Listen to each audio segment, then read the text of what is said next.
And we're back with more Kingdom Hearts shenanigans. Today, shit's not quite getting real, but we're getting there. So, as a refresher... Now everything is getting real? Oh, no, not yet, not yet. No, next game is when things really hit the fan. For now, things are just about to get confusing. Right, because they weren't the last time. Last time they were stupid, now they're going to be stupid and confusing. Oh, nice. And it's only getting worse from here. So, what do we remember from our last session? It's been a little while since we recorded the last episode, so let's go over what do you remember and where do I maybe need to fill in some holes before we get started. Alright, there were some keys, and there were some people without hearts who weren't called heartless, because that would be too useful. But I forgot what the other name was. We had heartless people and nobodies. Oh, right. So we had heartless people with a heart but no bodies, and we had nobodies with people with a body without a heart. Right? Close enough. we don't need to worry about the specifics as to the origins of heartless nobody. You get the basic gist there. We defeated the big bad guy, heartless dude, Ansem. Mm-hmm. We saw... yeah? And we found out that not only people have hearts, but worlds also have hearts. Good point, yes. And at the end of the game, we closed a big-ass door with the help of Riku on the other side and Mickey without a shirt. Yes. So, that's where we got started here, because after that whole ordeal, of course, we are going to be looking for Riku and King Mickey, because they are locked behind that door, and that's not a good place to be at. So, I might have mentioned, I might have not mentioned, at the end of the credits, we get a cutscene in Kingdom Hearts 1, where we see Sora, Donald, and Goofy walking along a path, and coming across Pluto carrying another ladder. Yeah, I don't think you've mentioned that, but okay. Okay, that's like the post-credit scene for Kingdom Hearts 1. That's the little teaser of, hey, we know we just did a game, this might be a one-off thing, but in case it's not, here's a little thread that we can keep on going on with. Don't you want a sequel? Don't you want a sequel? Don't you want a sequel?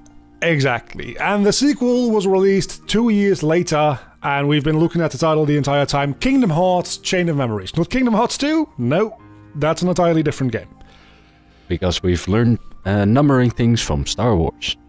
Yeah, so this game was released 2 years after Kingdom Hearts 1. Kingdom Hearts 1 was a PlayStation 2 game. This game was released initially on the Game Boy Advance. Right. And this is going to be a thread going forward as well. It's not like lore relevant, but I just like to bitch about it. The initial releases of these games span like 5 different consoles. And that's not because it's PlayStation 1 through 5. No, so people are now bitching about exclusives, but this is like the other extreme. Yeah, no, there's, oh, we can only watch this on Disney Plus, only this on Netflix. Okay, but the other side of that is having to buy a fucking GBA to play this game, and later a PSP, and later a DS, and... I get why people go back to these games and didn't, well, they did buy them new, but less so.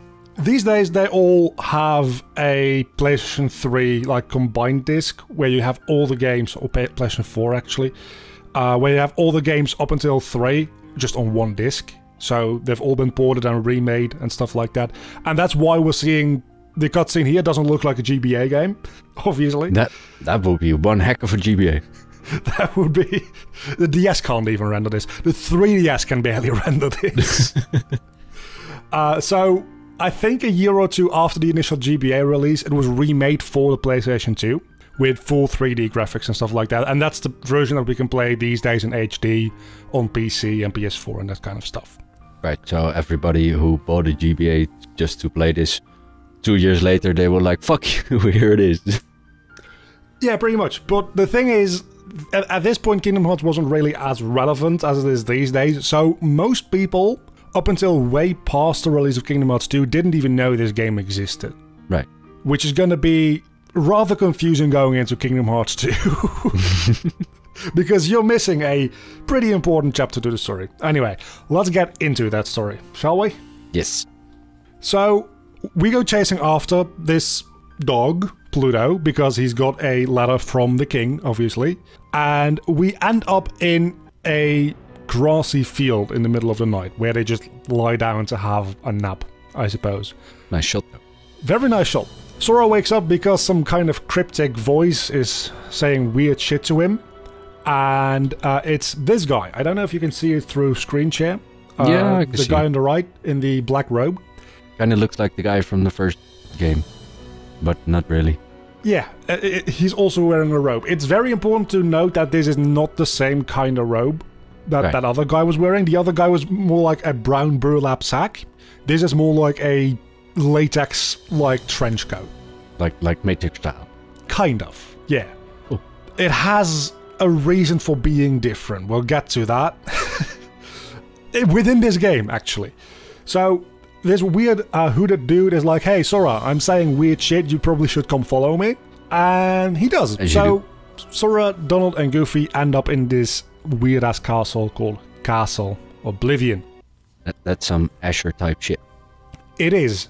And a little bit of context here, this castle is actually designed for people that go inside it to get lost inside of it. Right. That should be easy, looking at this layout. So that layout makes a certain amount of sense, because we've got towers going sideways, and it's actually, if you look at the bottom left there, there's even stuff coming out of underground. Right, So- yeah, I didn't see that. Really weird castle. I love it. Anyway, it's called Castle Oblivion, so once they go inside, this little hooded dude gives us a exposition dump, and Sora, Donald, and Goofy aren't about that, so they try to attack him, as you do. Right, because, you know, the last hooded blackface... No, wait, not blackface. The last hooded shadow-faced dude was such a great guy. Let's follow another one. Sure.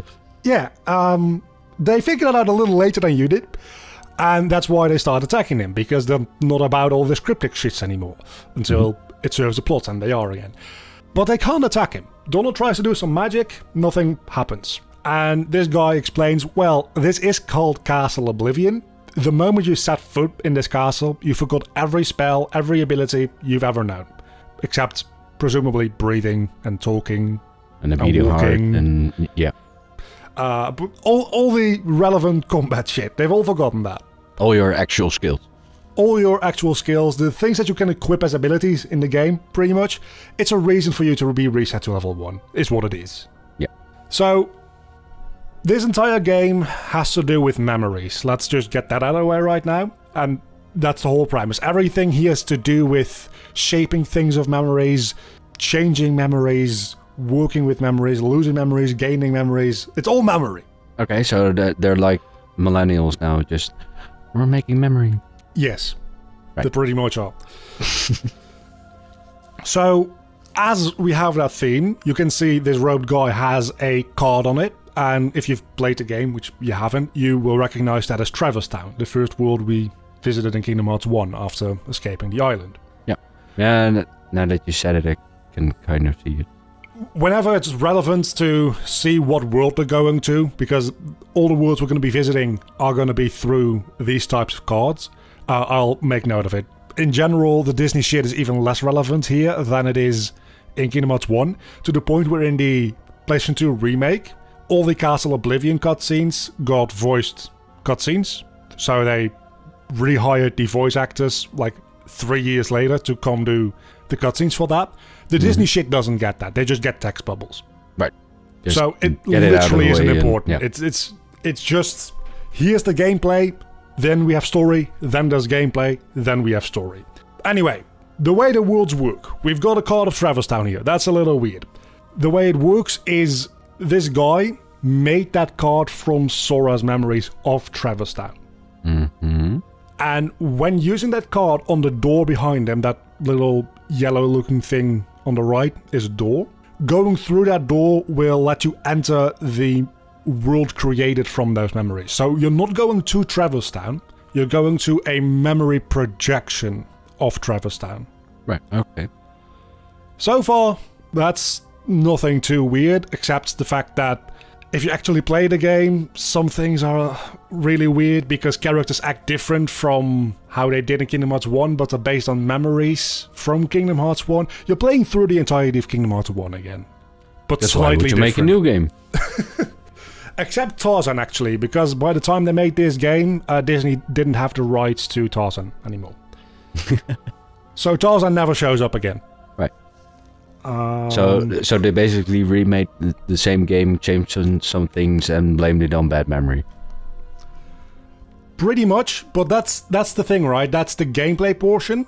So all the enemy designs and all the boss designs, which are just Disney villains, and the choices they made for which worlds to pick, those are all the same as Kingdom Hearts 1. The actual, like, important bits as far as story goes takes place in between those worlds. So there's a lot of story stuff still going on here.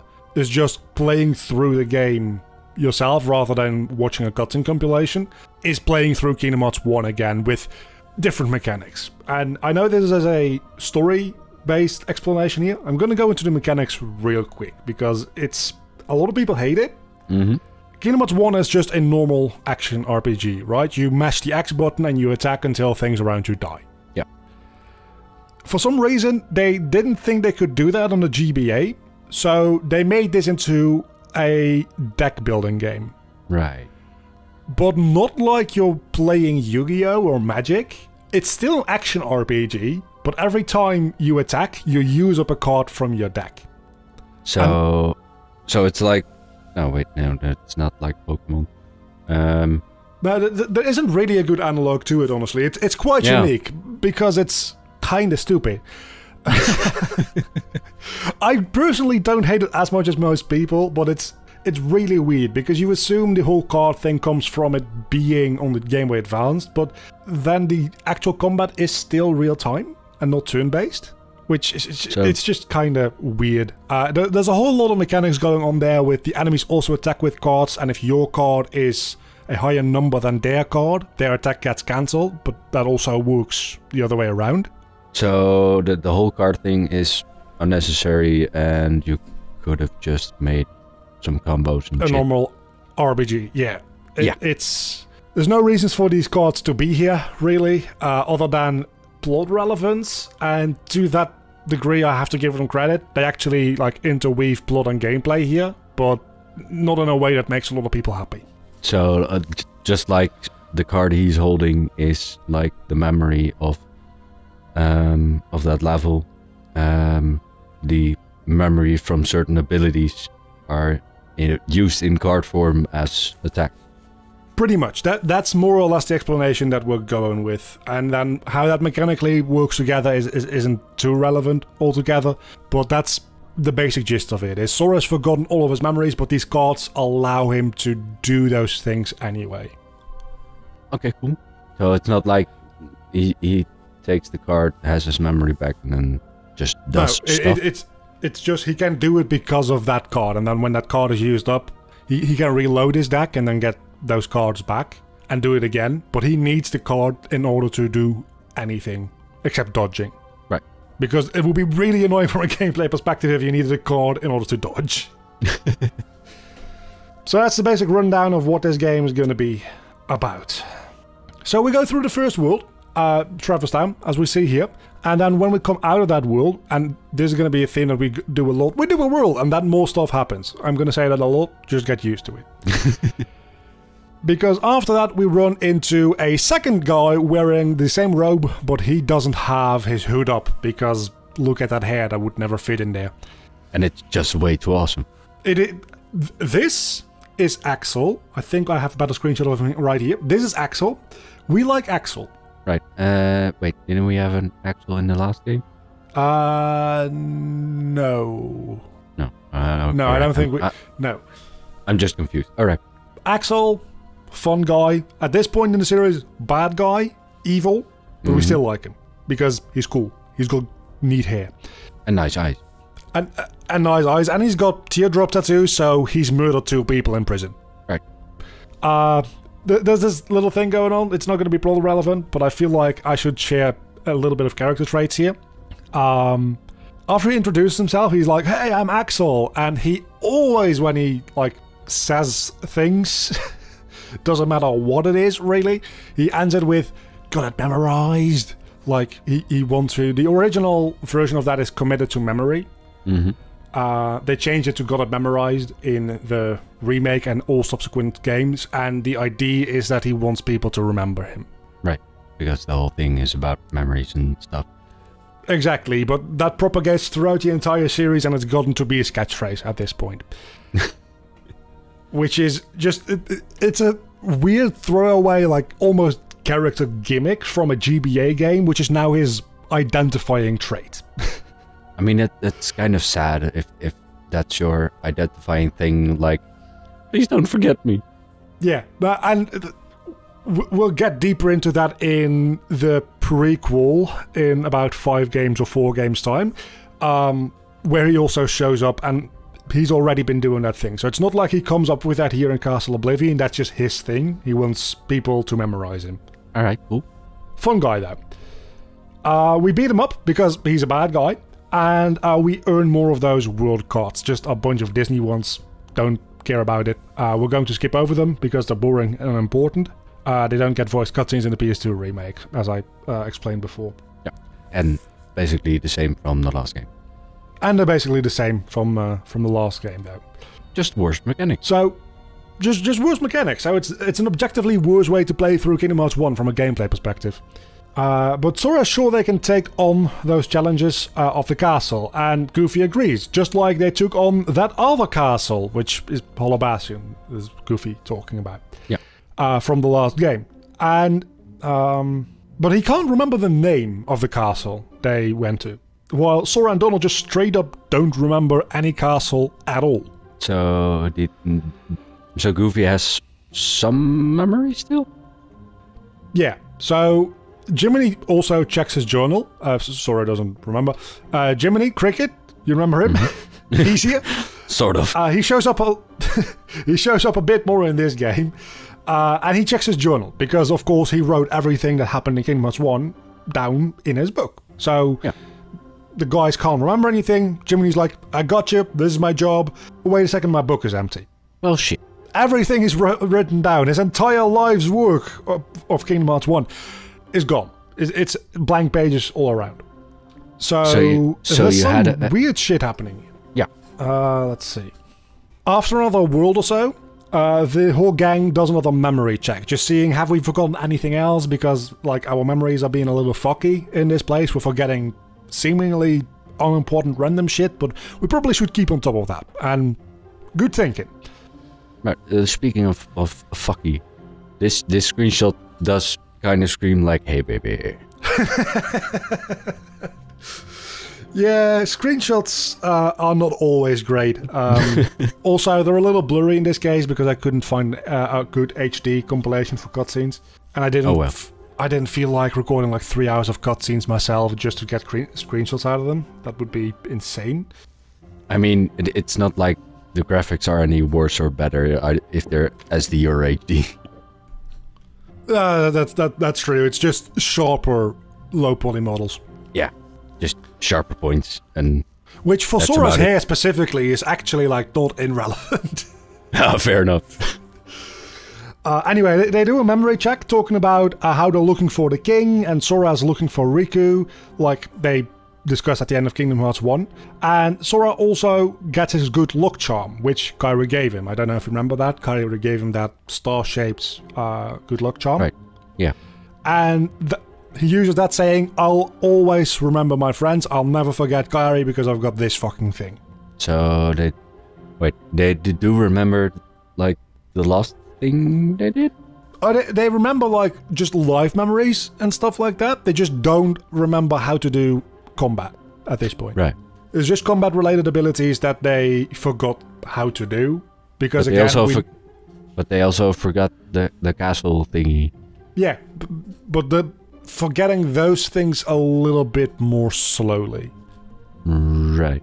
So that's why they're doing this memory check. Like, okay, we forgot about that castle before. Let's keep on top of this and occasionally check in, like, what do we remember? What have we maybe forgotten? To see how badly our memory progression is going. Smart idea. But when Sora thinks back to Kairi, we see a quick flash That's the charm. Mhm. Of another girl. Dun dun dun. And that's all we're going to be talking about her for right now. Meanwhile, we see Axel with another person in the same fucking trench coat, named Lurkseen, speaking about Sora and how Axel is interested in turning him into a Heartless. We also learn that all these people in coats are part of some kind of organization, and this organization is trying to learn the secrets about the heart. Because you don't just wear cool leather jackets just to be cool. You gotta be part of some sort of secret Illuminati type thingy. Exactly. You don't wear this if you're a normal fucking person. Then again, I don't know, you don't wear Sora's outfit if you're a normal fucking person either, so... Yeah, but this code is a special thing, and the entire organization that they're part of wears this code, and they're all looking for information about hearts and light and darkness and Kingdom Hearts... As they all do. Stuff. But we've got a new member here, Lurkseen, which is the only woman in the organization, I can tell you that much right now. At least this is a woman with personality, unlike Kairi. Yeah, and at least they got one. I mean... Yeah, it's representation. There's when did this game come out? 2004. I mean, for that time, just one... And to be fair, they kind of like semi-added another woman into this organization in like 2008 or something like that, 2007. A doubling of representation, woohoo! Exactly, wow. That's all not too irrelevant though, because Sora spends the next little while thinking about this girl that he's seen in his like memory flash when he was thinking about Kairi. And he's thinking back about how they used to be friends when they lived on the island when they were little kids, but one day she just went and disappeared. Nobody knew what happened, but Sora was real fucking sad about this girl just leaving, because they were good friends. That does seem to happen quite a bit. People just leaving around Sora, yeah, maybe people just don't like Sora. Yeah. But the further they go into the castle, the more he starts remembering about this girl, which... Sora, you're in a castle that makes you lose your memories. Suddenly remembering shit is a huge red flag. Yeah, but it's the power of love. I mean, bonus, I love. Pretty much. That's yeah, pretty much. Also, that makes sense because he's like 14, so... Yeah, that's the power of bonus. Yeah. Yeah. And then we get back to Lurkseen, the much more interesting side of this story for the time being. Nice Loki look. Yeah, she's got the it's not quite like the Loki horns. It's supposed to be like I think praying mantis antenna thingies. Yeah. Because she's a woman and she likes to murder people, so praying mantis. Yeah. Because why be original? Exactly. You could call it symbolism. You could call it cliche, whatever you want to call it, really. But Lurkseen is now taunting Sora because Sora just keeps forgetting the most important things, like this girl's name that he didn't even know existed 20 minutes ago. He doesn't even know her name.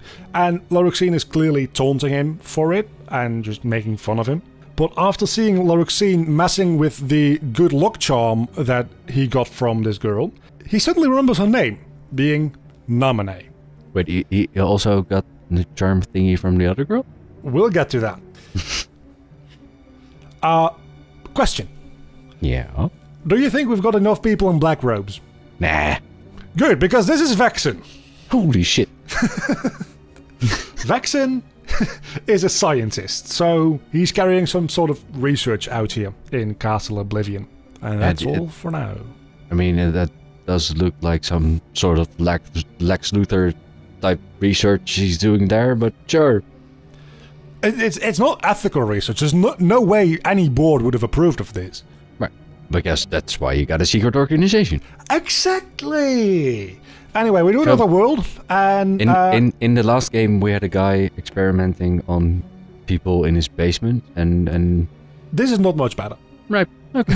Yeah, Sato. You might be wondering, maybe, are these people related to the other child-abusing person? Yeah, probably. We'll get to that. Yeah. After another world, we finally find him! The man himself, the white hair boy, Riku! Yay! But, you might think this is a happy reunion. It's not really. Because he's a little butthurt over Sora looking for Namine and not really caring about him anymore. And blaming Sora for why Namine disappeared from the islands to begin with. Right. So you know what time it is?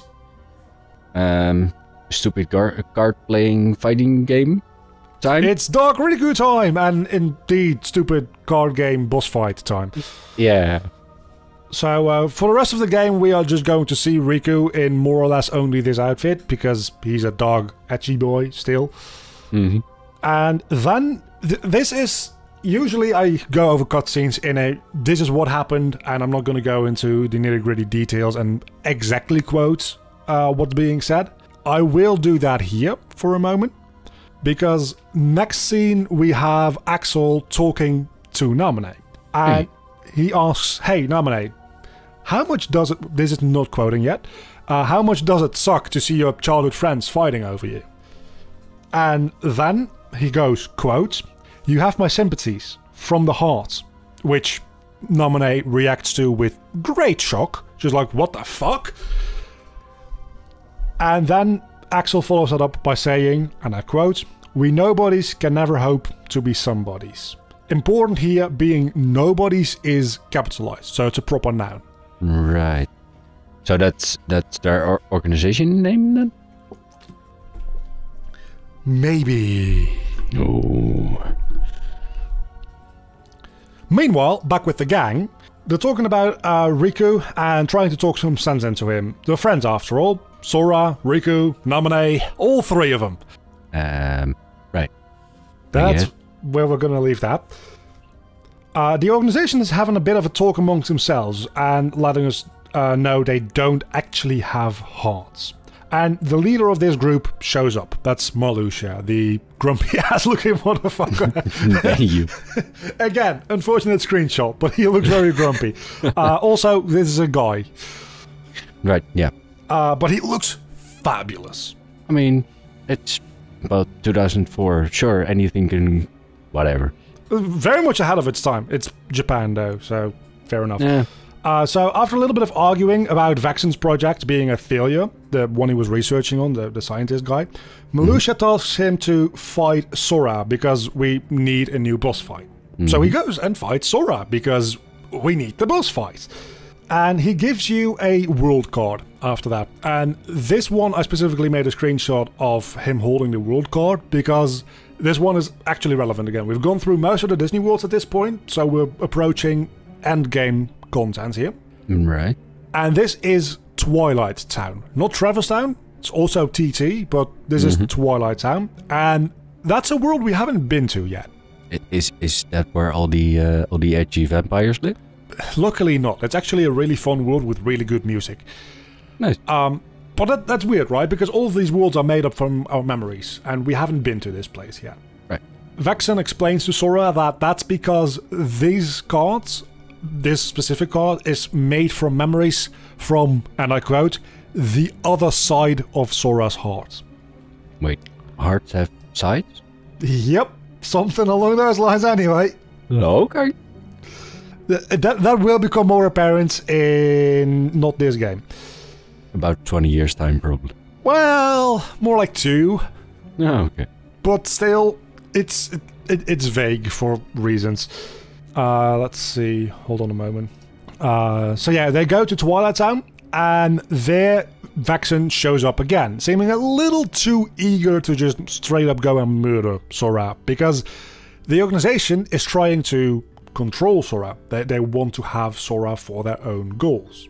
Vexen doesn't seem quite about that, and is like, okay, but I'm just gonna kill you so that they can't have you. I mean, if I can't have you, nobody can.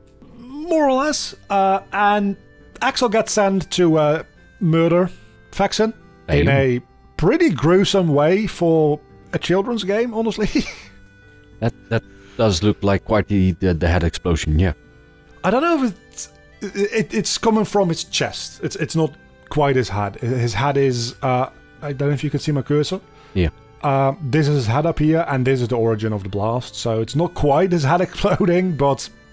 I mean, his head is still in the explosion, so... Pretty much, and he's pretty dead after this. Yeah, I would think so. I don't know if it's in this game or Kingdom Hearts 2, which has a similar explosion to this. Maybe in both, but in the original American and European release, this actually got censored to be less violent. How? But it might have been a Kingdom Hearts 2 moment that I'm thinking about. I think it was both, but I'm not sure. That's always funny, just trying to make things less, either less bloody or less explodey or whatever. Look, the other day I saw some Chinese censorship where they colored all the blood on the scene white. Yeah, stuff like that. Which is not great when people are coughing up blood.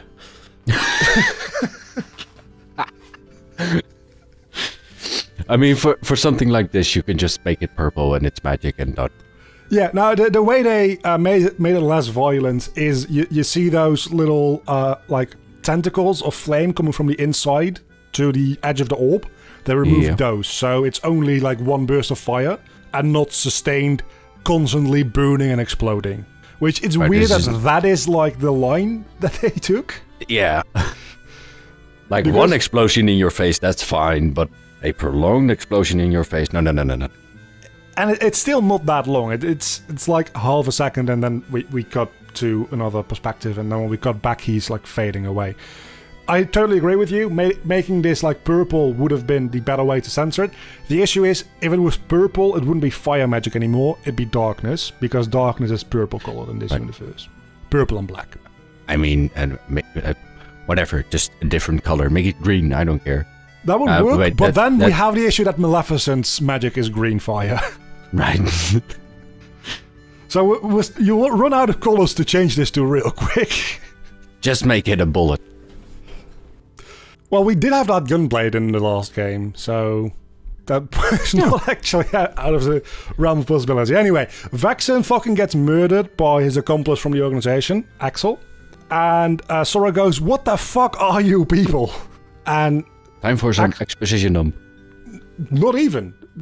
All Axel replies with is, "You know, sometimes I wonder about that too," and then he just teleports away. Being all cryptic and edgy. Exactly, because there's two rules in the organization. Is number one, you need to wear this robe. Right. And number two, you need to speak as cryptically as possible, because otherwise people might actually understand you. I mean, that's just kind of like don't talk about Fight Club type shit. Just not necessarily don't talk about it, but just make it as vague as possible. To be fair, part of the organization's goal here is to lure Sora deeper and deeper into the castle, so it makes some amount of sense to be cryptic here. Yeah, just making him interested in wanting to find out. Yeah. Let's see. Oh, I scrolled a little too far. 1 moment. Anyway, yeah. That was a lot of fun, killing Vexen. You know what's even more fun? Killing more people? Riku! Yay! More Riku fights. But now we actually have some plot relevance. Not only, hey, Riku is here, some things happen. So, we fight Riku again, because we need to jog his memory, as Sora says, which hitting him over the head with a keyblade might do that. Who knows? We can try. I mean, if Hollywood magic is to believe, hitting someone in the head just fixes everything. Yeah, if there's anything people take away from watching this entire series, don't do that. No. That makes things worse, and you will go to jail. Yeah. He looks angry as fuck, by the way. Because he is. And you know why he is angry? Other than him just being an angsty darkness boy. Mm-hmm. That's because he's telling Sora that when we were little, I told Naminé that I would protect her forever. And she gave me this good luck charm. Right, that's the same one, yeah. They both have the memory of the same evening, the same promise, and they both have the good luck charm. What's going on? This cheating bitch. It's much worse than that. Oh shit. So after beating up Riku again, Sora wants to keep moving on to the next world. Oh, wait a second, I skipped a point here. Axel also does shit, it's not really that important. Mm-hmm. I skipped a couple of screenshots as well. Okay, I was tired when I was making this. So I'll just go through real quick. Oh, no, I'm just blind. So after beating up Riku again, Sora wants to keep moving on to the next world.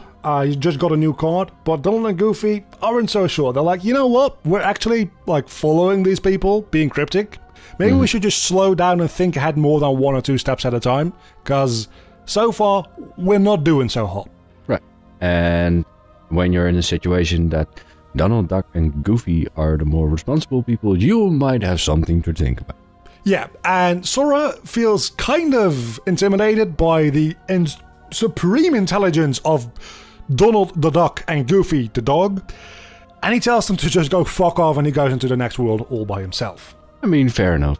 Which, inside of the worlds you play through in this game, sometimes you can get a Donald or a Goofy card, just like you can get your normal Keyblade cards, and that's how Donald and Goofy show up and help you in combat, because they're not always around.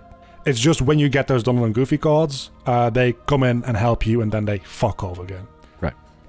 In this world where you're playing as only Sora, those cards never show up, which is just a nice little detail. When you go back later in the game, for like grinding purposes or something like that, to that same world again, they do show up. So it's just this little bit of time where you never get those cards. I mean, for for however flawed the game mechanics are, nice detail. Yeah, no, that's what why I like this game more than most people, is the game mechanics are stupid, but they tie in very well with the actual story being told, and I like that. Enough to the point where I can kind of excuse the game mechanics, which are also very easy to abuse, by the way. There's just objectively, like... And that's the... Let's not turn this into a review, but that's the issue with card-based combat like this. It becomes a numbers game, and there's an objectively best way to play. There's just objectively a best combination of cards. That at some point, there's just no tactic anymore. It's just this one, that one, done. Exactly. There's one special move that you just do against everything that's not a flying enemy, because it fucking decimates them. And then there's another move that you do when you face a flying enemy. That's it. Anyway, so the next world we go to, as Sora alone, is the Destiny Islands, where we started our journey in Kingdom Hearts 1. And I'm gonna drink some water because I'm talking a lot. But before we get to that, Axel is having a little talk with Naminé, because he tells Naminé that, hey, I don't know if you know this, but all the people are keeping guard over you and keeping you here, they are all gone. And Naminé thinks, what the fuck are you talking about? Axel just goes, you know, I'm just saying, all the people that would want to keep you here are gone. Would be a shame if you escaped or something. So Naminé gets up and runs the fuck away. Yeah. Kinda seems like a trap, but sure. It's not. It's just Axel being a dick towards his colleagues. Yeah. So that way, we actually get a little interaction with Naminé. So when we're at the Destiny Islands, Naminé gets to interact with Sora. Finally! Yeah, finally. But Naminé actually feels more guilty than happy when this happens, because she's not really supposed to be a part of his life. And she tells Sora that forgetting someone else very important to him made place for Naminé to be in his memories. So Naminé can only be in his memories because someone else got pushed away, got erased out of his memories. Okay.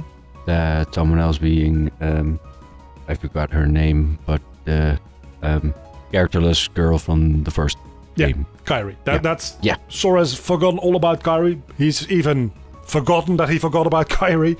He just, all of his memories of Kairi have been edited to just like After Effects composite Naminé into this. Deepfake that shit. Yeah. It's just his memories have been deepfaked into being about Naminé. Together with some entirely fabricated memories that never happened to begin with, like the promise with the meteor shower, and I'll always protect. That never happened with Kairi. That's just an entirely made-up memory. Right. Yeah. So that's Naminé's like superpower. She can do that. She can just go into memories and say, you know what, we're going to change this and we're going to delete this, and actually let's change this around to being more like that. And it's quite a devastating power, really. So her superpower is being the overly protective girlfriend who doesn't want you to remember your ex. Kind of. Yeah, but yeah, more or less. It's as always, it's more complicated than that. Which there's a lot of things that get introduced here that are weird and confusing until Kingdom Hearts 2, where they just become stupid. Sure, but yeah, because they weren't already. Well, at least they make sense in Kingdom Hearts 2. Right here, there's just a lot of things that are open-ended and open to interpretation and not explained. And to be fair, it's never really explained how she's got the power to mess with memories specifically. Because you might think, oh, but the Castle Oblivion and Castle Oblivion memories fade away. That's bullshit. That's just a lie they told you at the beginning of the game. Castle Oblivion doesn't do anything with your memories. That has been Naminé all along. Castle Oblivion still has special properties, but nothing to do specifically with memory. Right, that's just her being there and fucking around. Yeah, exactly. It's specifically Naminé fucking around with Sora, Donald, and Goofy's memories. Let's see. Also, now that we got a proper face shot, why is she the only one looking like normal? Like this is everyone has big ass hair and some weird clothes, and this is just a girl. Kairi also had decently normal hair. It's just like her hair color was bright red, but her hairstyle is decently normal. But her clothes also were a little weird. Yeah, no, that's the most of the girls in the series share very similar design and look like this in slightly different variations. I don't know why girls can't have spiky hair. It's 2004, okay? Yeah, okay. Anyway, when Sora goes to tell Naminé, no, you're that special person in my life, he takes out his good luck charm that Naminé gave him. He looks at it, and then it changes shape. It glows, like he takes it out, it glows bright, and then it changes into this one. Yeah, that's the one from the other girl. Exactly. He never got a second good luck charm. It's always been this one. It just looked different because Naminé can influence memories and somehow also change physical objects. Don't think about it. Yeah, well, maybe not physical objects, but just perception of interpretation. It, right? Yeah, whatever. Illusion. It's never really like expanded upon the fact that she would have like illusion-based powers aside from this one moment. This is a thing that they wrote into a game that they didn't think was going to have a series about it, and then decided to just promptly ignore going forward. I mean, that's how Marvel has done it, so I mean, whatever. Yeah. So he has a quick little memory flash of Kairi, but he doesn't really remember her name yet. Like, he sees Kairi for a quick moment there, but that's about it. He doesn't know who she is, why she's important, just, hey, this girl. Right. Which, you see what I mean with also pretty normal hair? Yeah. So Naminé is about to drop the plot twist of the ages, but Riku comes in and mansplains her away.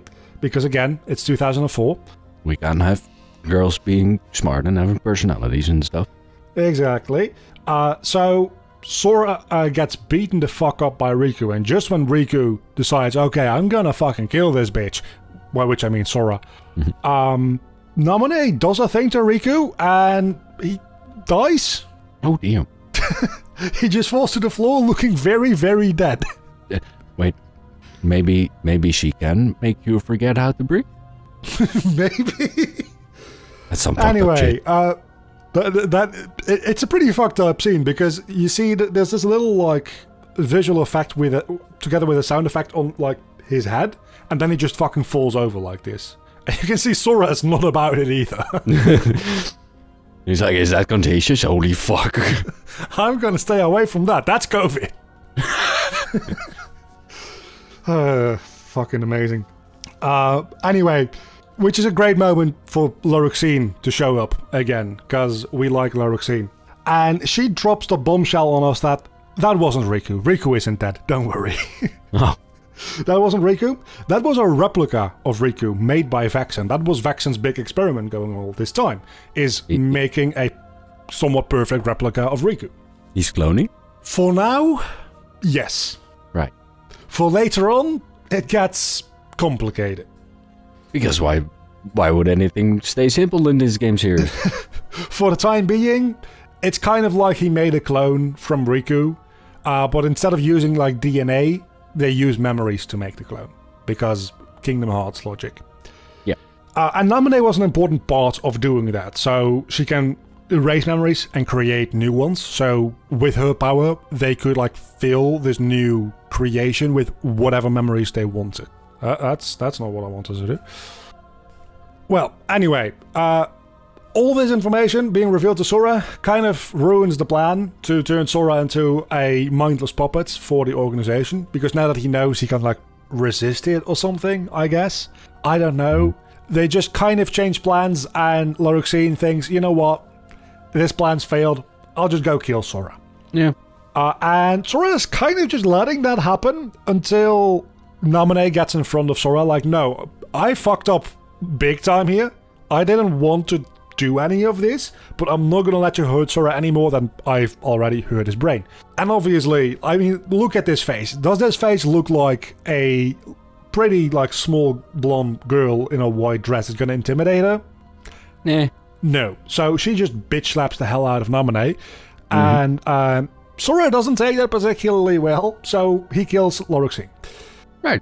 I mean, as you do. Yeah. Oh, and somewhere in that whole spiel, Donald and Goofy show up again, and they're friends again. Okay. That was just a plot point to get them, like, out of this scene, and then get them back in, because you can't have Donald and Goofy just fuck off and never come back. Because Disney needs representation. Yeah, but not female representation, because no. Oh, no, no, absolutely not. Only duck and dog representation. Yeah. Those are the most important things, because those sell toys. And also, like, the secret organization just lost its female representation. Yeah, it's just a sausage fest now. Yeah. But luckily for Sora and the gang, since Namine has memory powers, which I think is not the next screenshot, okay, she can also restore all the damage that she did. So once we beat up the last organization member, we have not yet murdered, which is Loroxine, which is Marluxia, I'm sorry, the pink-haired dude. Yeah. We can get our memories fixed. So, but she can just do that, but she's like, first fix my problems and then I'll fix yours? Kind of, but it's not an instant thing. It took a while for them to lose their memory, so it's also going to take a while for them to be put back properly. Right, and in the meantime they can murder some motherfuckers. Well, in the meantime, they need to make sure that the pink-haired motherfucker doesn't intervene while they're being fixed up. Right. Because, and this is explained like a couple of scenes from now, so I'll just drop it now. Because they need to go asleep for their memories to be fixed. Yeah, okay. And when you need to go to sleep, it's good not to have evil motherfuckers around. Exactly. So these are the only people that can deal with Marluxia. If they're asleep and Marluxia shows up, Namine isn't really going to do too much. Yeah. So that's the idea behind, hey, go kill him, then we can take care of your memories. But before we can get to Marluxia, Axel gets to him, because the whole thing going on here, the whole time, is that Marluxia and Loroxine have been trying to get Sora to be their puppet so that they can take over the organization. Marluxia isn't the leader of the whole organization, just of this group right here, right now. Right. And Marluxia wants power. So that's the whole thing. They're traitors to the organization. And Axel was tasked by, number one, their, like, actual higher-up leader to take out traitors, and also to take out traitors like Vexen by Marluxia. So this is a little bit of dramatic irony, where Marluxia says, go kill the traitor. And I think Axel even has a line saying something like, no taking that back later. And later is now, because Axel's like, you know what? I've put two and two together, you're the traitor, I'ma murder you. Marluxia, as you can maybe see, I don't think the people in the video will be able to see because the waveforms are in front of it, but Namine is standing in front of Marluxia there. Right. He's using her as a literal meat shield. Not very effective. I mean, his vital parts are kind of exposed. Yeah. If you attack me, you'll also hurt Namine. Not if it just attacks your head. Yeah. Also, some very mean-looking weapons he got there on his own. Oh yeah, he's got. I don't have a good screenshot of it, but he's got two like very pointy chakra arms as his weapons. Also looking very dangerous for the one holding them, but yeah, that's kind of an inherent problem of having spiky things all around. Usually he doesn't hold them by the middle like he is now. He holds them like by the top, so he swings them around with most of the spikes facing away from him. Okay. It's most of the weapons in this game series are not particularly practical. Have you seen the Keyblade? Ah, fair enough. Like, a crossguard is one thing, but you couldn't swing that thing around if you wanted to. That thing would break your fucking wrist. Also, what kind of unicorn tail is the other dude holding? That is his weapon. He's got a massive... I think I've got a screenshot of it later. He's got a massive pink fuck-off scythe. Nice. As his weapon. And his, like, every weapon also has a, like, element to it, and when they attack, you see particles coming off it. Mm-hmm. The particles with Malusha's weapon are pink rose petals. Oh, nice. Because he's fabulous. And also, the combination of, like, I think it's something like a certain type of rose in Japan signifies death, and he's got a scythe. Yeah. So I don't know the details there, so I might have just upset some people. He's just fabulous death. He's more or less the Grim Reaper. He's trying to be, anyway. He's the fabulous Reaper. Exactly. When he hits you with his scythe, you become gay. So many fans would have loved if that was canon. Anyway, so Namine, the meat shield.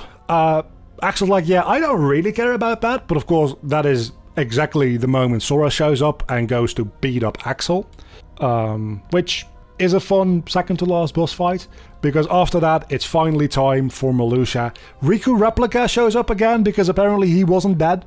Yeah, he was just turned off.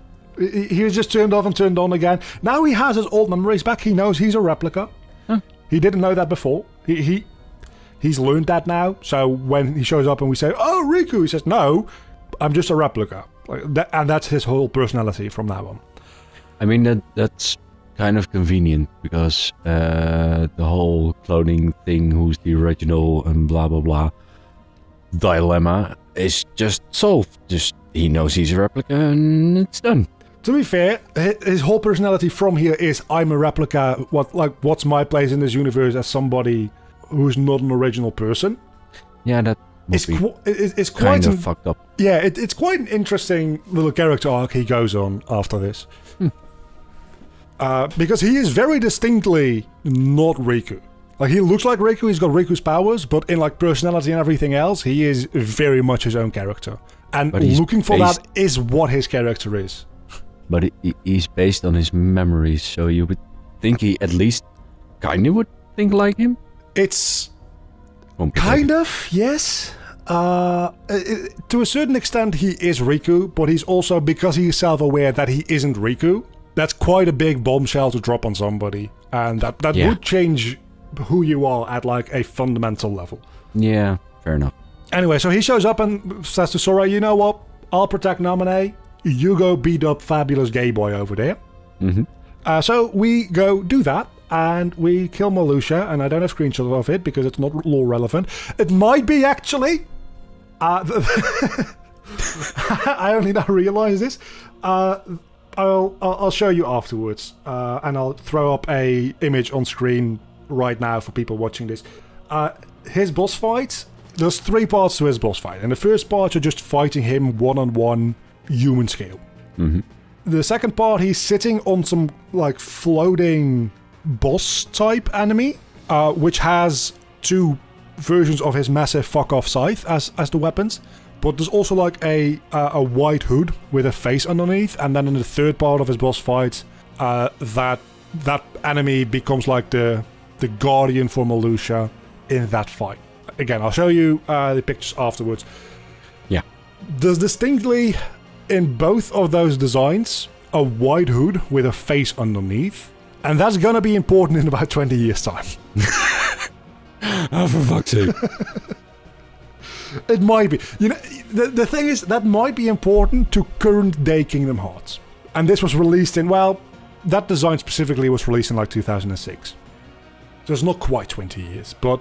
I mean, Marvel at least has the decency to, you know, set something up and then have it play out and then be done with it and go on to the next thing. This is like, here, we're setting something up. 20 years later, hey, you remember that thing we set up? No? Well, fuck you then.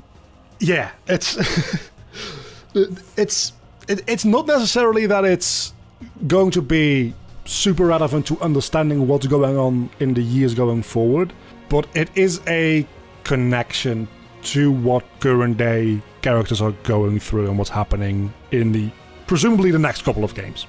Right, it's not in that sense. It's not like the MCU. Like you need to see all the things. It's kind of it's not like the MCU where you need to like a post-credit scene in the MCU, for instance, in The Incredible Hulk, where Tony Stark shows up, and you're like, oh, this is going to be like an Avengers thing.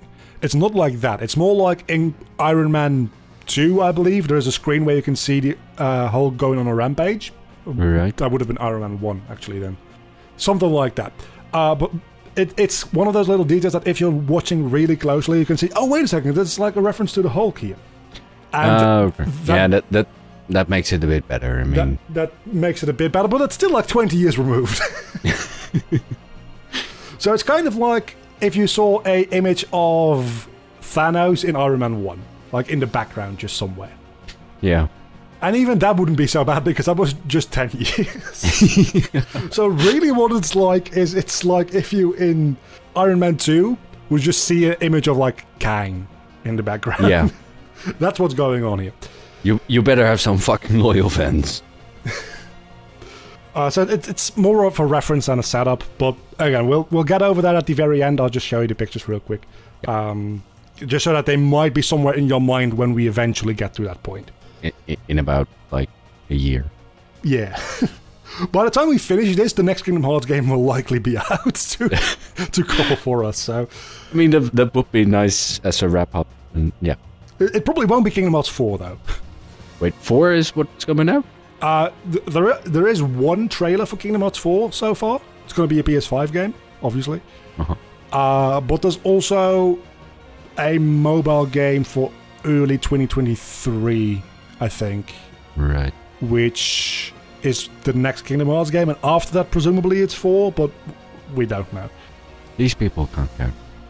No, it's like the fucking 50th game. Well, it's not that many. It's like the 12th or 13th game. Depending on how you count. But again, the counting gets kind of fucky because it's games that are multiple games. Anyway, Jenna and Reese, back when things were simple and clean. We killed pink-haired fabulous dude. We kill him, and he's dead. Sora locks the door where he died because... There's two things going on here, and that's number one, we haven't locked any keyholes all game long, and we kind of need to do that because that's the whole thing about having a keyblade. So Sora just randomly locks the door to where he fought Marluxia.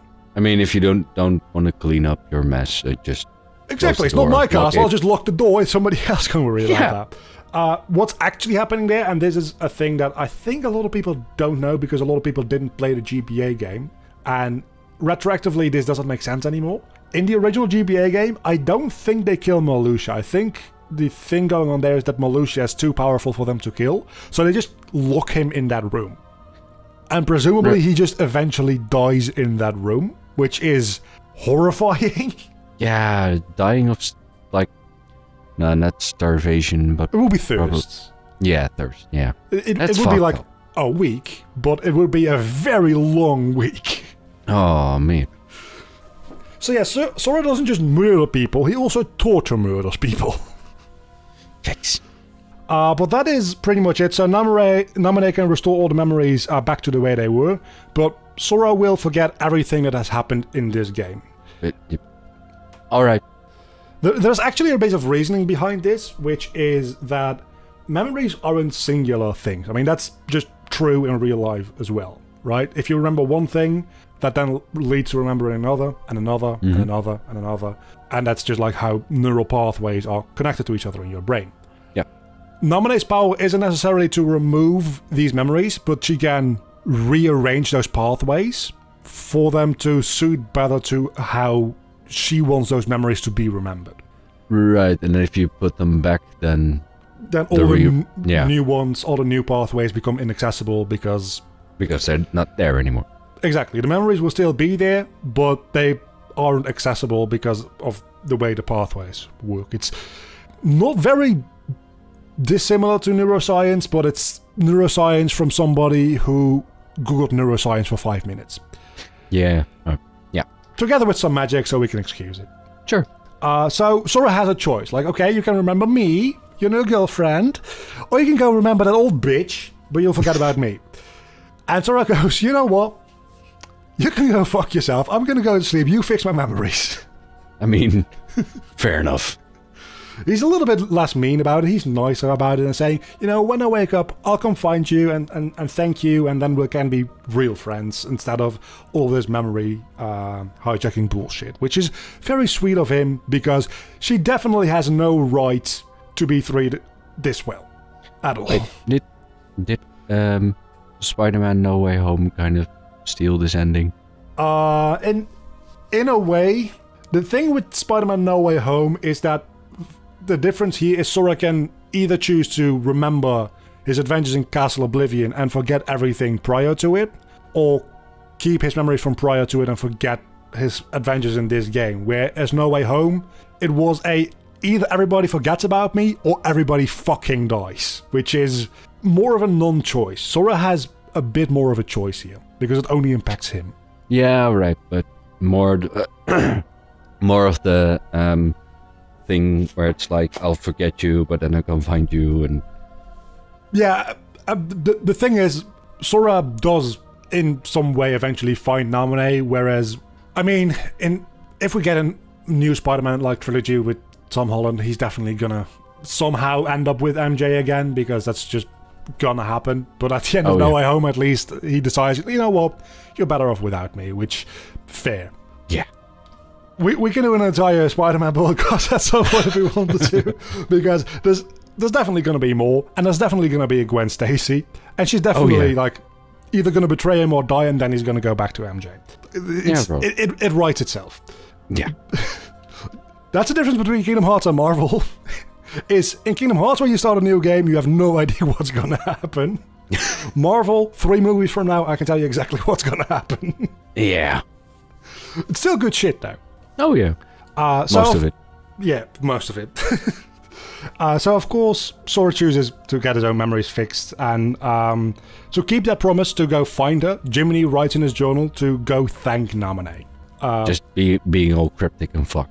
Yeah, because otherwise they wouldn't know to go find Naminé, right? So they need a note for it. I mean, he could just write in his journal the shit that happened. That was actually my next point, is Jiminy is a massive fucking idiot or a dick, because this establishes the fact that if they go to sleep, they can take notes and read them afterwards. So why not just write down more than just thank Naminé? Like, those 2 words do not suffice. Yeah. And then we see the credits roll, and during the credits we see Riku replica. Pinky swear because fun. Yeah. During the credits, we see very blurry because it's small on screen. We see Riku replica run into Axel, who holds out a hand like, "Hey, dude, I can help you find your own identity." And then after the credits, we are really going all Marvel in this game, because this is the mid-credit scene. And then the post-credit scene is this dude. These kids on the right, we've never seen them before. This kid in the middle, we've never seen him before. This world we have seen before, this is Twilight Town. Right. That's the post-credit scene. That's the end.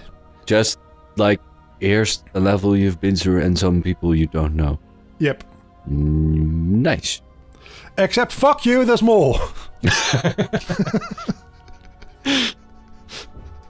After you complete the whole game, you unlock a second playthrough called Reverse Rebirth, where you don't play as Sora, you play as Riku. This one is much shorter, don't worry.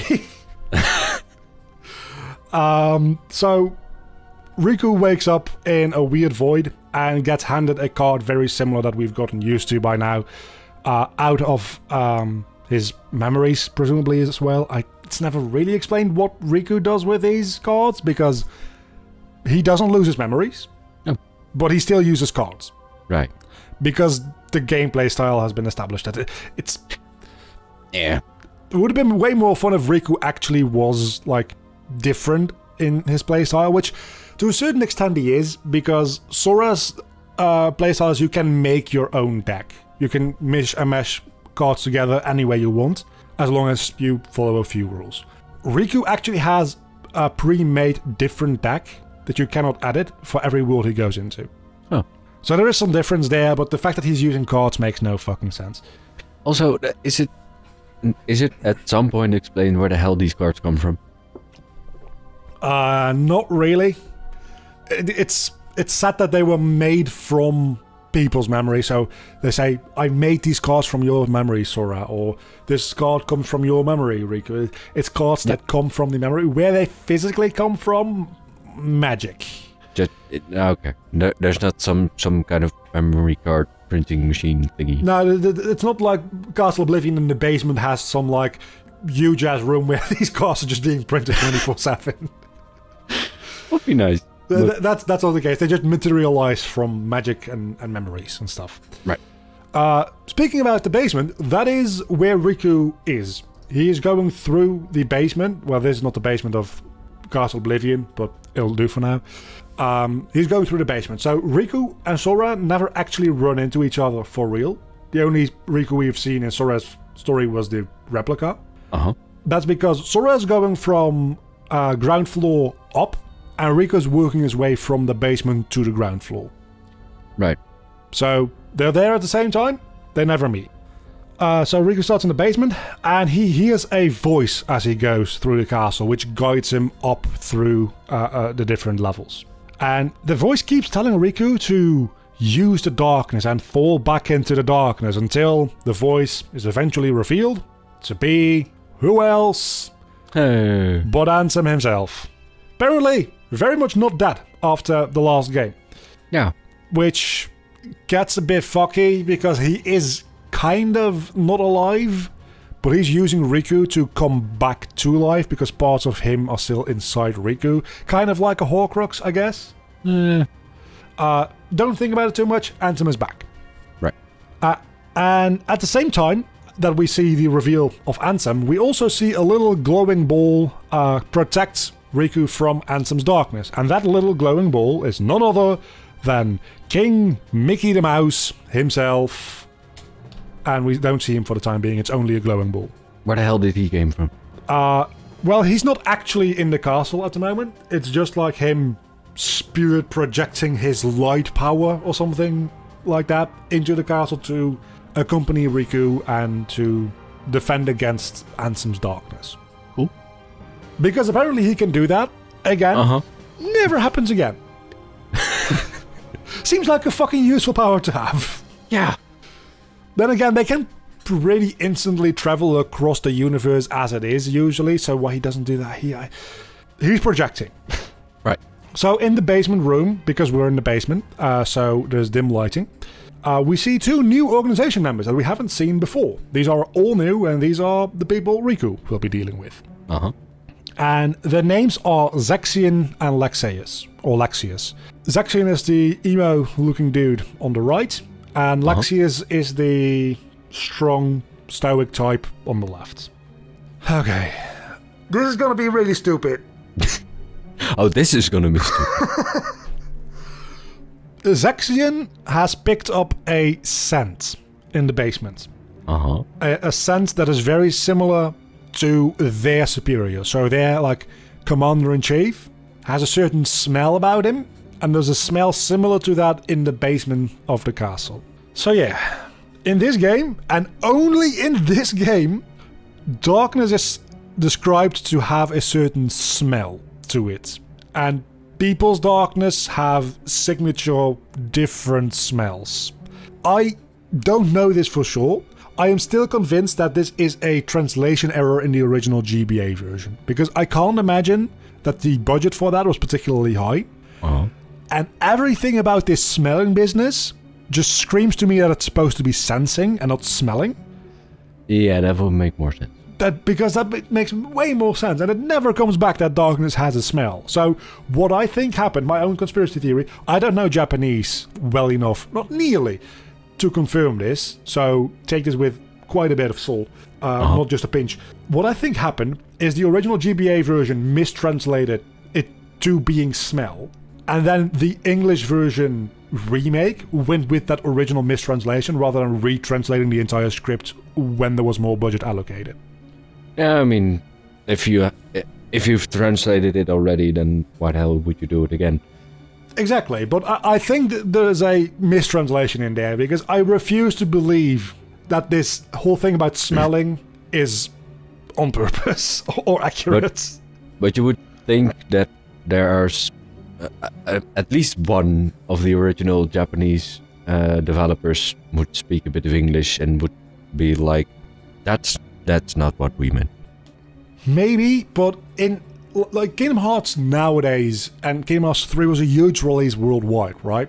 But in 2004, I doubt many of the Japanese developers making these games would have played the American version.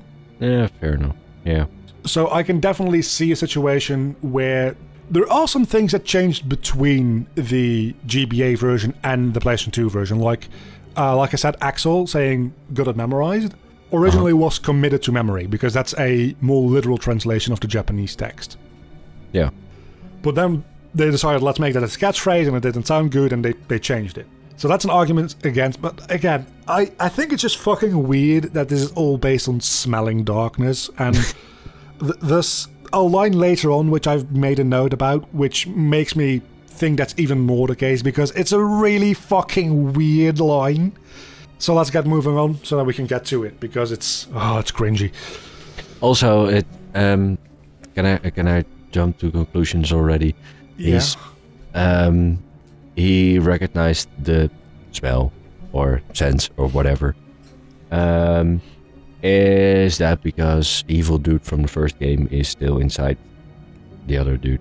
Yeah, no, the scent he picks up on is very obviously, like, a scene later on confirms it, like it's something that everybody wouldn't have just immediately jumped to. He's smelling Riku and Ansem within Riku. Yeah. That's exactly what's going on here, yeah. So Ansem is supreme leader of this whole thing. We'll get to that. Right. Because my next note actually immediately confirms that yes, they're after the smelling Riku. And when Vaxen learns about this, because Vaxen is still alive at this point, because it's taking place at the same time as Sora's story, so we're a little bit back in time now. Vaxen learns about this and thinks, Riku, he's a darkness boy. That's interesting. I'm gonna go see him. And then from that, he makes Riku replica. It's a shame they're not pointing at each other, otherwise it would be like the Spider-Man meme thingy. But yeah, no, that's exactly what's going on here. After a couple of worlds, Riku comes back into Castle Oblivion and sees himself. At this point, Riku replica knows he's a replica, and he's just like, I want to go fight Riku because I want to prove that I'm the better Riku or something. I don't know what his motivations are, really.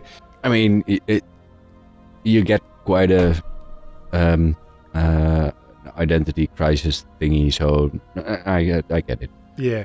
But yeah, so going back to Ansem as the big bad leader here, when Riku meets Vaxen, I didn't take screenshots of that for some reason, he asks, okay, so you're clearly working with Ansem, right? You're trying to get me into the darkness, and you're wearing this like weird ass goth looking robe, trench coat thing.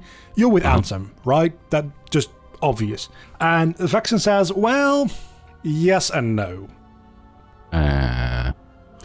So his actual, I think, I didn't quote this one.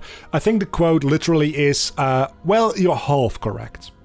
So, like, he's working inside the organization, but he also got his own thing, something like that? We'll get to it. Not in this game, but we'll get to it. So yeah, instantly we see that Replica Riku is not particularly happy about being called a fake.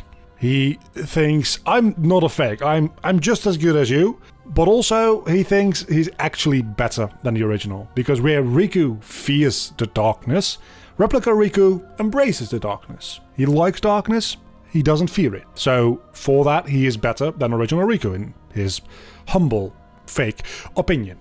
Uh-huh.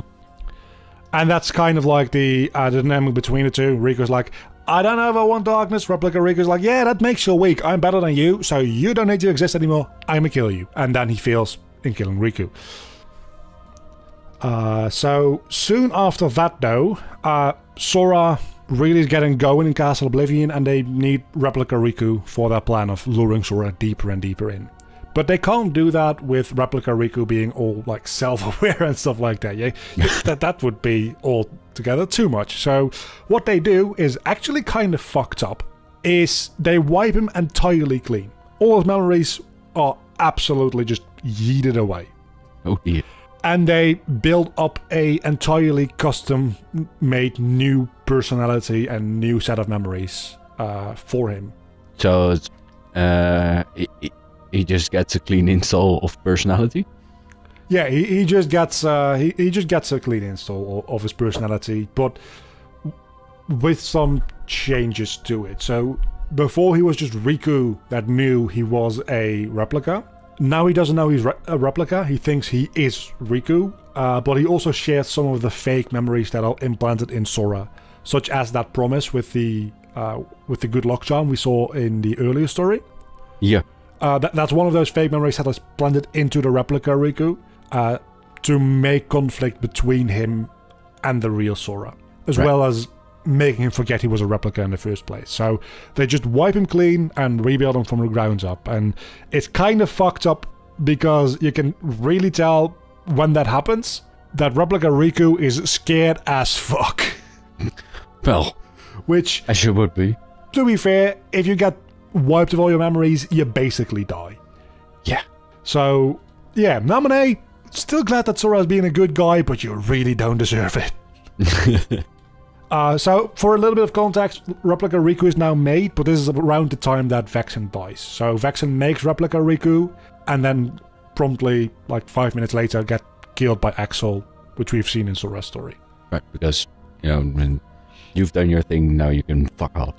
Exactly, and he was starting to be a bit dangerous because he was trying to kill Sora and tell Sora too much information, and they couldn't have that, so they killed off Vexen. But that's, just so that you know, this is happening towards the end of Sora's story. So now it's time for Lexaeus with his, well, here we see the whole thing with, yeah, there we go. Holy motherfucker. Yeah, Lexaeus with his big-ass sword, or a club, or a hammer, or I don't know what the fuck this weapon is supposed to be. But it's his turn to try pushing Riku to use the darkness, which he actually succeeds in, because he is so fucking strong that Riku just can't deal with him without darkness. He gives into the darkness and kind of just murders Lexaeus in one hit. This looks like a shot in which after this you see like the guy in the background just falling to two pieces. That's pretty much what this is. You don't see him fall into two pieces, he just like fades away because we need to keep this like rated 6 and up or something like that. Maybe this is 12, I don't know. But that's pretty much what's going on here. This is like that classic samurai shot where you see him pick up his sword, then get a quick like black frame or a quick like graphic, and then the samurai is at the other side with a sword drawn and he sliced through the enemy. Yeah. Also in the previous screenshot is the pointy thing of his sword just clipping through him, or the question is which pointy bit? Like on the left you've got the blade, and then on the right side of the handle you've got another pointy bit. Oh, that's just in front of him. It's just he's holding his sword out on the floor in front of him. So And that pointy... Oh, that's not a pointy bit. That's the point. Oh. That's like a hammer flat thing. But it's not like the point is clipping into him. That's just like that's a flat brute force, blunt force instrument. Right. It kind of looks like it's supposed to be a pointy thing that's clipping through his no. leather. It is, but that's just a matter of screenshot rather than moving images there. Yeah. Because in other screenshots you see that part facing up, and it's much more clear what it actually is. Right. So he dead. So yeah, he's very dead. And this is also, I think, the last time. Well, obviously, it's the last time we hear him talk because he dies. But this character, in some different ways, shows up in other games. I don't think he ever gets another spoken voice line. Which means they hired a voice actor just for the remake of a GBA game and then never rehired that guy. It's just sad. Yeah. So yeah, with Sora killing Marluxia, this is at the end of Sora's story.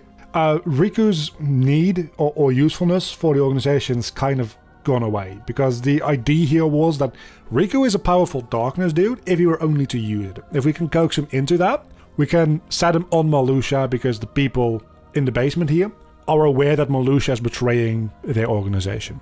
Right. So they're thinking, okay, if we can get Riku angry at Marluxia, he can take care of things for us, we don't have to do it in our own hands. Good. But now Riku is darkness and powerful, and Marluxia is dead. So they don't need him anymore. But he could become a problem because he's got darkness powerful boy power things. Yeah. So instead of just letting him go and not bothering him, and just seeing what happens, they decide, you know what, we should kill this boy. I mean, he could become a nuisance. He could, or he could just, like, go home. Yeah. So they give him a memory card to the Destiny Islands, where he runs into Sora! Hey. And Sora isn't exactly stoked to see Riku here, because Riku is a Dark Boy now, and Keyblade wielders fight Dark Boys. So Sora shoots him with a beam of light, and Riku gets like knocked back, and Sora even says, dude, how can light hurt you? Are you really like a darkness dude now? And Sora goes to finish him off with a big old light blast, because that's what Riku sees Sora as, apparently. Important to note that this is not really Sora, obviously, because Sora at this point is sleeping. So in his fading away and almost dying, his near-death experience, Riku hears Kairi's voice and just starts thinking about things, and it's like, you know what? I don't have to choose light or darkness. Fuck that, I can use both. And he just kind of does. And that's where we come in with the whole light versus dark are two separate things, not just like two sides of the same coin. They oppose each other, but they are two separate things, and people like Riku can actually like just use both. That seems usual. It is, and that's actually like a very important thing to keep in mind, because Riku is quite unique in that way. Usually people get overtaken by darkness. Like you don't really get much of a choice in this usually. Either you are a person of light or you get overtaken by darkness. There's very little in between area. Right. Riku is, up to this point, and I think that even goes for modern day Kingdom Hearts, the only person who has a good grasp on using both the light and the darkness. Pretty cool.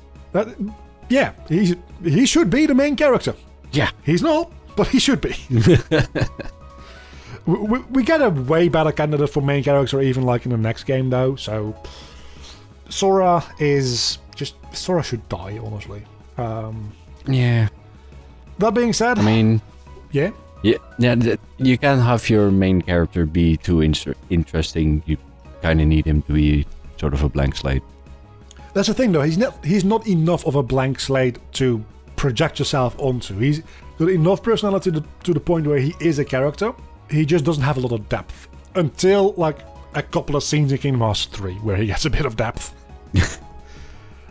But he's not like Mario is a very blank slate. Link is a very blank slate. Even like things with more personality like Crash Bandicoot, to a certain extent, blank slate. Spyro, not a blank slate, but very, very apparent personality. Sora has enough personality to be his own person, but not enough to be actually interesting as a protagonist. Right, he's not a blank slate, he's not an interesting protagonist, he's just annoying. Yeah, he's just annoying and always happy. Right. It's... Okay, people aren't going to be particularly happy about this. It's kind of like the first season of Avatar The Last Airbender, Aang. Like the first half of the first season, Aang has a personality, but it's not a good one. Yeah, he's mainly just a plot device, but he has enough personality to be annoying. Exactly, and in Avatar that gets improved real quick towards the second half of the first season, and then beyond that, it's just good. Kingdom Hearts with Sora doesn't really ever get there because it chooses to develop other characters like Riku and characters that we'll get introduced to over the next couple of games. And Sora is just kind of like there. There's a whole character archetype for this. There's I don't know if you've ever heard about that, but there's positive character arcs, negative character arcs, and there is I think it's called neutral character arcs. And or archetypes, and the neutral characters are characters that don't tend to change too much, but change the people around them. Yeah. And that's what Sora is, and that is just not interesting as a protagonist. It's you don't know Dragon Ball too well, do you? But no. Goku has the same thing. He's been the same fucking person for like 50 years. His whole character trait is everybody around him, everybody he gets into contact with, becomes a better person as a result of him. But he himself doesn't get growth, and Sora has the same thing going on. Yeah, that's just annoying. So anyway, the whole tangent about that. Riku decides I can use light and darkness. He strikes back against the attack that Sora was trying to kill him off with, and it turns out, of course, it wasn't Sora. It was an illusion. It was Axion. Yeah, right. Yeah, emo boy. Emo boy. Yeah, becomes relevant way in the future. For now, though, Riku kicks his ass, and Zaxion is like, you know what? I'm not about this direct conflict. I am an illusionist. I'm not about direct combat. I'm not good at this. I'm just gonna teleport away, because otherwise I will fucking die. First smart character in this entire game. Except when he teleports in, Axel is in that same room with Riku Replica, like we saw in the post-credit scene or the mid-credit scene for Sora's story. They are now like teaming up a little, and Axel says, you know what, Riku Replica, Riku couldn't kill Zaxion. If you can kill Zaxion, that means you're better than Riku. Wink, wink, nudge, nudge. So he kills Zaxion. Let's see. I wanted to say, but he will get relevant later on, but then I remembered their prequels and stuff, and yeah. Now he becomes relevant later on, but through lots of different reasons and ways, and we'll get to that at some point. Yeah. For the time being, he dead. Now that Riku has, the real Riku, that is, has accepted the darkness, Ansem tries to take him over again. And finally, King Mickey shows up with a shirt, I might add. He's wearing clothes. How nice. Remember, very important, end of the last game, he didn't have a shirt on. Every time I get the opportunity to remind you of the fact that we had a shirtless Mickey Mouse in the first game, because that becomes important. Right now, he found the shirt. He didn't want to show his nipples to Riku. I mean, he kind of, sort of has two nipples on the shirt, but... Maybe it's a reference. King Mickey is here. No projections. It's the real deal. It's the mouse himself. And he comes to help Riku fend off against the darkness inside him and just give him a bit of a pep talk. Like, you are a good guy. You might have darkness in you, but you're not a bad sort. So, with that, we go into Twilight Town with Riku. And we meet Ansem again. But Riku's like, you know what? I'm kind of done with you because you're not Ansem. You don't smell like Ansem. Right. And the guy goes, you know what? You're right. I'm not Ansem. I'm Diz. That's his name. Just this. This. D-I-Z. Right. Because you got to be edgy, so you got to have a Z. It's not even edgy being a Z. It's the X that you got to watch out for in this series. I should mention, if we're talking about things being edgy, his name isn't just Diz. His name is capital D, lowercase I, capital Z. Because it's not a name, it's an acronym. And I want you to guess what Diz stands for. Capital D, lowercase I, capital Z. You're not gonna get it, by the way. Disney is... nah. Words with Z are hard. Now, the acronym stands for... And hold on, because this is gonna make you cringe real hard. It's Darkness in Zero. That's his name. So he wants to have no one with darkness in them? What he wants Darkness is questionable. I mean, that's all the characters in this shit, so... True. But we refer to him as Diz. His full name is Darkness in Zero because he's edgy. He's also a red mummy with 2 belts over his face, so what the fuck do you want? Yeah. He's kind of a mummy pirate thingy. Yeah, he's got... His design is super weird, and I actually, like, as edgy and bad as it is, I actually don't dislike it. It's real bad, but in a fun kind of, like, this is over the top. It's so bad it's good. Yeah. Anyway, so the entire time here, when we've been seeing Ansem in the castle, it's actually been Diz pretending to be Ansem. He does have the same eye color as Ansem, so... He actually does not. Wait, what? It's very close. But this is more of a darker amber orange, whereas Ansem's eye color, let's see if we can get to it real quick somewhere. It's close enough in this game. In later games, Ansem gets more yellow eyes, so in this game they're actually pretty similar. You're right. Yeah. That's not to say that Ansem hasn't been around though, because every time we've seen inside of Riku's heart, where Ansem is trying to overtake Riku again, that was actually Ansem. That distinction is never made very clear in this game. Mm-hmm. So we've seen Ansem. Some of the instances of that were Diz, some of them actually were Ansem. Sure, that makes it a whole lot easier to understand. Sure. It's... we're almost there. So, now Riku has to choose. He's going to meet Naminé, and that's in a moment. And when he meets Naminé, he has a choice of facing the darkness or locking the darkness away in his heart. Mm-hmm. But before he can get to Naminé, he finds Replica Riku again. And from the screenshot, I think you can tell who wins that fight. Yeah.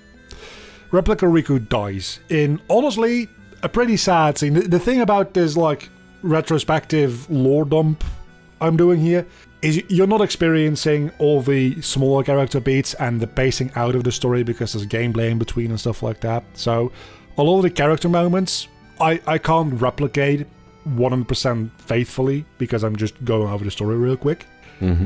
Which is a real shame because that robs you of experiencing this moment in its proper context. It's actually pretty sad because he starts the fight with saying, you know what? I killed Zaxian, I've got all this new power, and still I'm not my own person. As long as the real Riku, that being you, is around, I will never be anyone. So I've got to kill you. He's not evil. He doesn't have anything, like, against Riku other than the fact that he's just kind of, like, taking up space which Replica Riku would very much like to take up. Right. I mean, he could just, you know, dye his hair a different color and... I don't know, and decide to weight. be a different person. But and that is part of the whole thing with his character, is he's looking for a personality, but that then gives him a unique personality, but he doesn't get that. Yeah. So he's got a pretty sad death scene with thinking like, okay, but what would happen to a replica's heart when I die? Where will it go? And Riku says, I don't know, probably the same place as my heart. I don't know, fucking just die already. And his last line is, in response to that, is, I guess I'm a faithful replica to the very end. And then he just fucking fades away. It's the lore of the series and the storytelling of this series is fucking stupid, but sometimes it's got these moments for characters specifically, which it does very, very well. And we'll get more of them in Kingdom Hearts 2. Alright. And they're not going to land 100% well in this context, but just believe me when I say this is a good moment.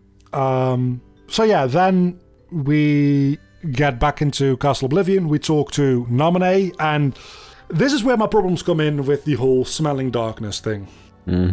Because when Riku was talking to Kairi in his near-death experience before, that was actually Naminé contacting Riku. And Riku says, oh yeah, I knew that. And Naminé wonders, how the fuck did you know that? I disguised myself as Kairi. And Riku's response is, you and Kairi smell the same. Right.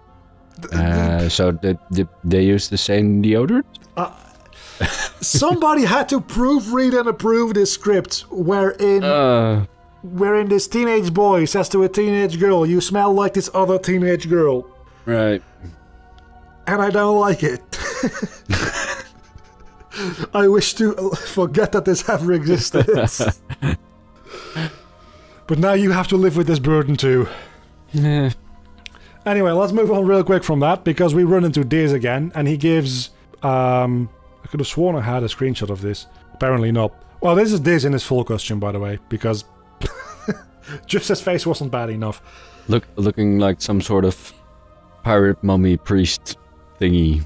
Yeah. So yeah, Ansem dies again. We go fight Ansem because, of course, we do. Naminé gives us the option to go sleep and lock away the darkness in our heart, but Riku looks up at Sora and thinks, he's sleeping. He's a lazy motherfucker. I'm not. I'm gonna get my work done myself. I'm gonna beat up Ansem. So he goes to beat up Ansem, and Ansem dies.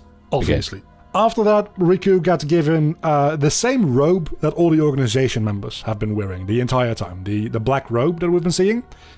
Riku and Mickey as well, actually, get given those robes as well. This is where we have to pause a moment, and everybody who has not seen this very specific scene up until, like, 10 games down the line will assume that that robe is the organization's uniform.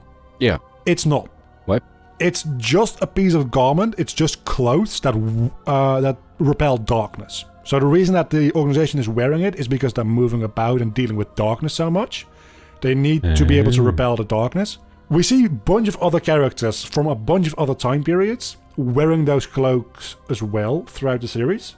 It's not the organization's uniform, it's just the clothes they all wear because it's got utility. It's like a radiation suit for darkness.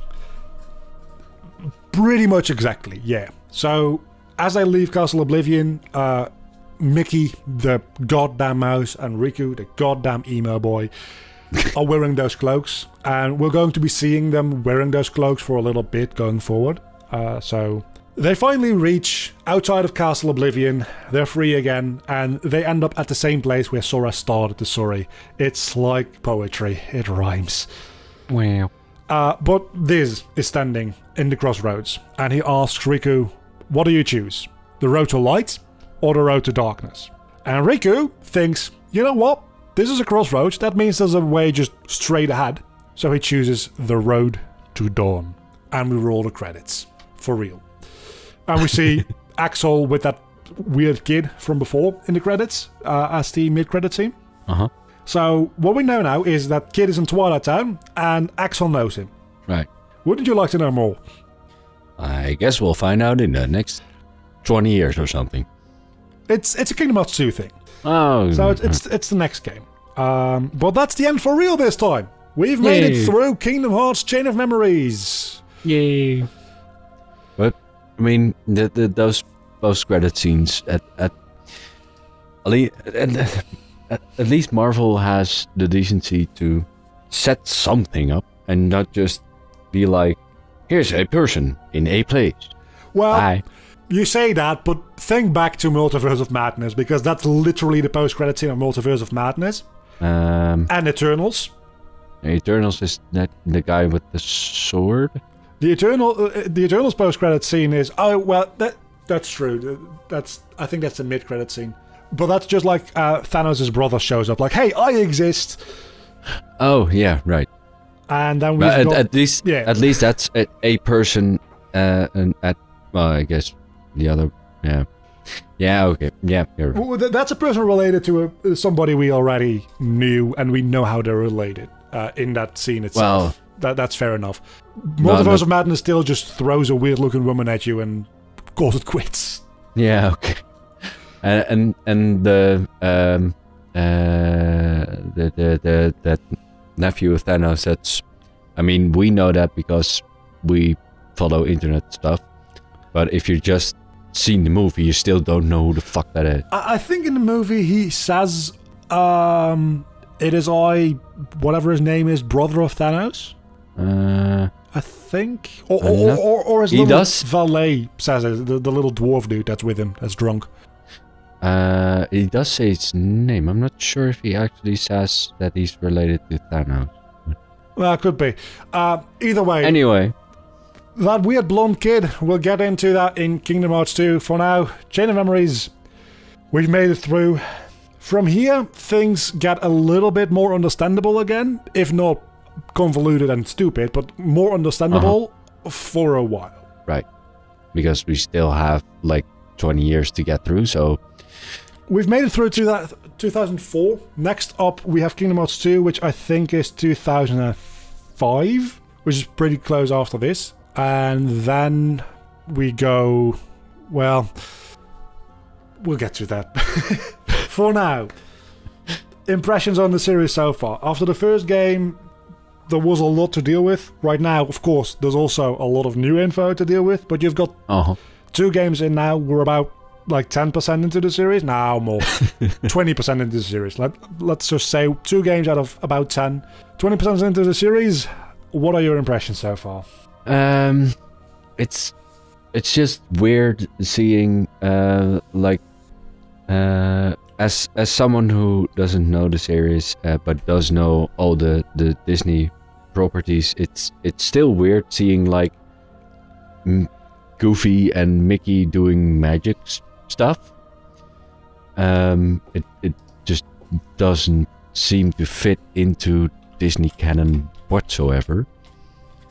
I mean, Mickey sometimes does kind of sort of magic stuff in a roundabout way, but well, he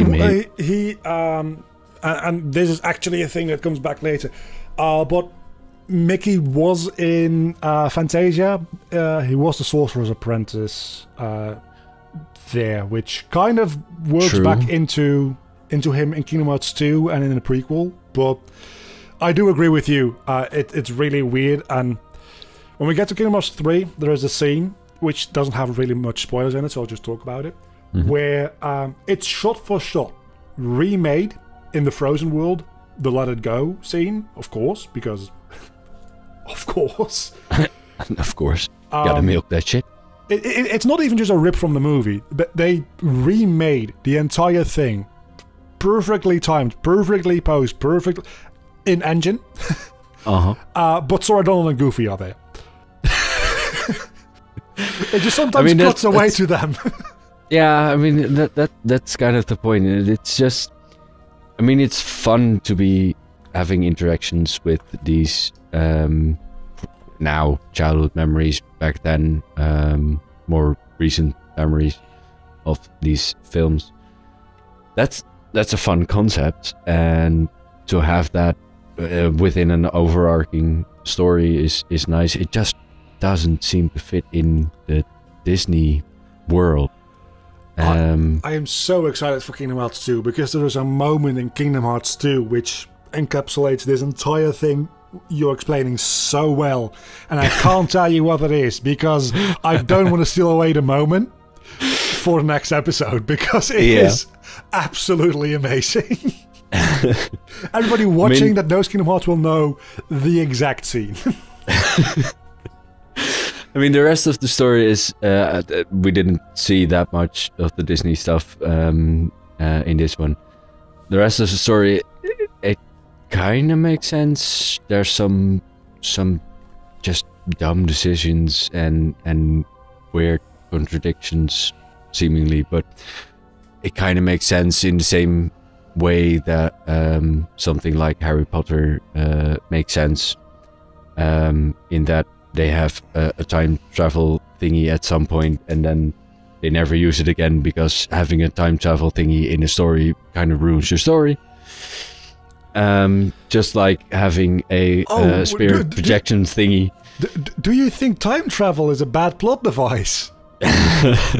Because boy, I got bad news for you. Oh fuck.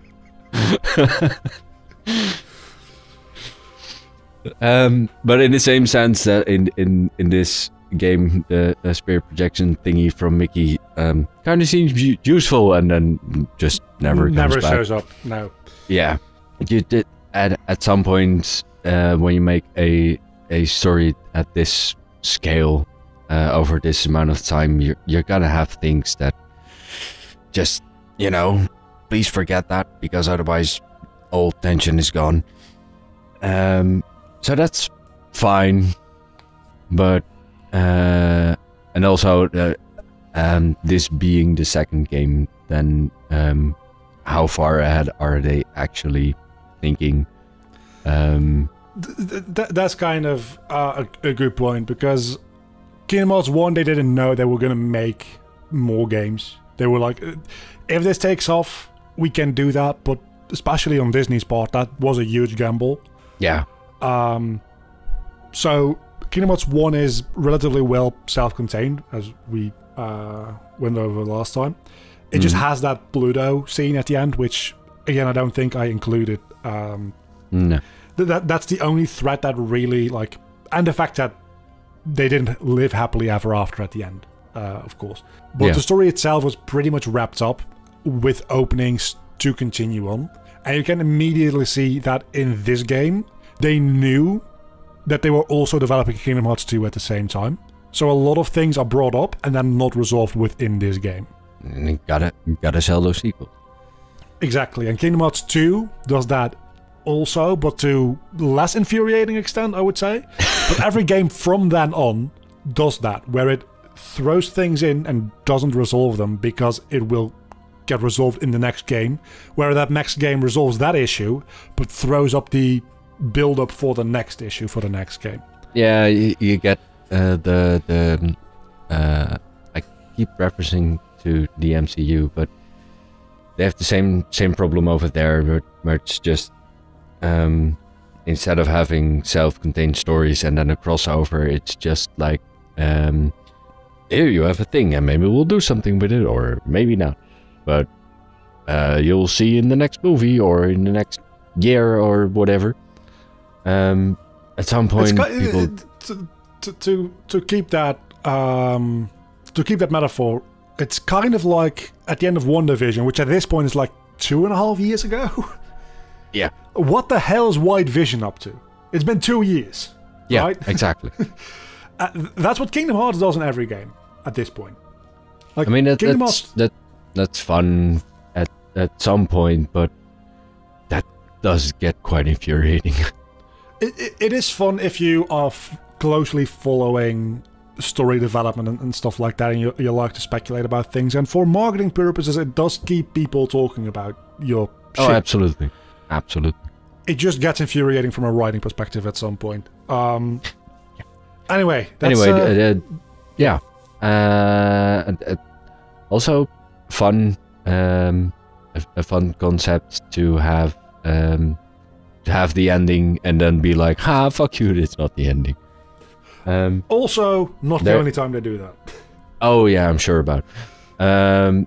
But that's and they're also not the only ones who did that, or before or after. But it's a fun concept, and just having another perspective on the same story is always a nice addition.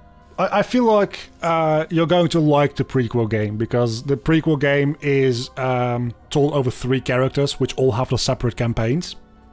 And they together tell the one big story, and then when you finish all those 3 campaigns, you get one like last little short one that like wraps up everything properly and sets up the sequels.